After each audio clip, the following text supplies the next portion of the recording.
Welcome back to Inside the Vandals with head coach Rob Akey. I'm Dennis Patchen. Wow, you get to pack your bags. You get to go all the way across the country again. Yeah, yes, we do. You haven't done that yet this year, have you? No, this will be a new experience for us. Getting on a plane, imagine that. We're actually going to get on it a day earlier than we normally do for this one to try to fight that extra time zone that we're going to deal with. But yeah, I mean, Willie Nelson could be singing our theme song this year. Most of us don't watch North Carolina on a weekly basis. We don't know anything about the Tar Heels. Michael Jordan. Yeah, well, we do know him, but he hasn't played there in a long time. Been a long time. Yeah, and if he plays Saturday, I like your chances because I don't think he can play anymore. No, he's old. Especially football. Yeah, and he's no point to the ball, no point to the game. How good? Yeah, no, I love that line. How good are the Tar Heels? I think they're a very good football team. You know, they had a convincing win over East Carolina this past Saturday. They're big in their front. I mean, both fronts are big and athletic. You know, their offensive line, you know, the small guy is 6'4", 295 pounds. The others are all 6'7", 330 and in that ballpark. Very athletic and move well. The quarterback, I think, is a good player. He's got enough mobility to him that you know, he's not your chief runaround guy, but he can get himself out of trouble. And that their backs have good size. You know, and they're running a ton of plays. You know, they're one of these guys that, you know, Fedora was an offense coordinator, became a head coach finally at Southern Mississippi a year ago, and now he's taken over there, and there are going to be a ton of plays run in this game. That's the new deal. That's the new cycle running through college football right now, is how many plays can you get run in a game. And I'm looking at the film last night, looking at their East Carolina game, and there was a play. They had run a stretch play, so a sweep outside, extended run play, so the clock is still running, okay? And from the time they snap the ball to run that sweep until they snap the ball on the next play, 13 seconds. That means and go again. And wow. So that's going to have an impact on our defense. We've got to be, I mean, our guys are going to have to be rolling. We're going to have to keep them hydrated. We're going to need to be, you know, our condition is going to be tested in this, and we're going to need to do everything we can to get ourselves off the field as quick as we can. Do as much as we can with the football so we keep it out of their hands to the best of our ability. They've got a defensive tackle that's a senior, played a lot of football for them. He's big and strong and athletic, very, very good player. They got a couple defensive ends that are, you know, good-looking athletes. They're good. They're an ACC football team and athletic that you would expect to see. You know, I think Virginia was too. You know, and we were close to them. That was a year ago. I think we're a better team than we were then. We're a better team now than we were at the beginning of the season. How much more growth can we make, and is it enough that we get this to be our first win? We're going to find out on Saturday. What do you need to do other than the obvious things? Is it keeping their offense off the field? That's going to help us most definitely. You know, so it's going to be more of a challenge to run the ball against North Carolina than it was against Wyoming. I mean, you're talking about two significantly, you know, the personnel alone is significantly different, but I think that we have found ways that we can help ourselves out with that. I think we have also found that we've got the ability to get the ball out with our throwing game, and I think if we can get the ball, you know, get it here and here and here and be consistent with that and still have the run game be a part of what we do, that will help us with the clock, and that will help us.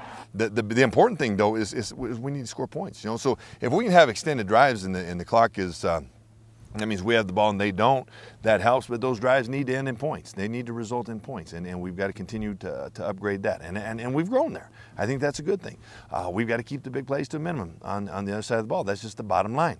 And we have the ability as a defense to get ourselves off the field now. I mean, we don't, you know, they can run 3 plays real quick. That means we've got more time as an offense. We go 3 and out. We do have the ability to do something about that. And really, it's that as much as anything. And kind of like what I talked about a little while ago, less of creating our own adversity. Okay, let's go make plays. They're going to make some plays, and when they do, let's respond to those and let's make some of our own. But let's don't add to that adversity. That's the big thing there. Less and more and less. We'll see. We'll see. Coming up this weekend, North Carolina is the opponent. Now, there's a new rule this year in college football, and some coaches are okay with it. Others are going, it's when the old helmet pops off.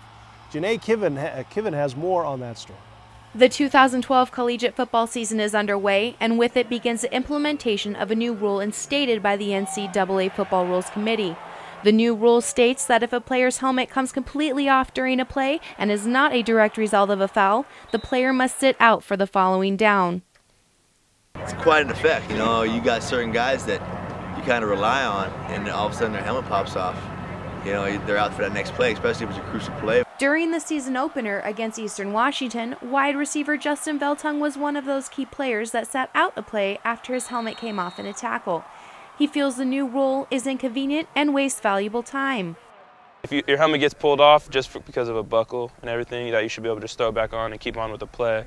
The rule is set as a safety precaution. It forces the player off of the field so that he can be appropriately evaluated after a collision powerful enough to separate him from his helmet. It also forces a player to pay special attention and make sure their helmet is properly secured before beginning a play.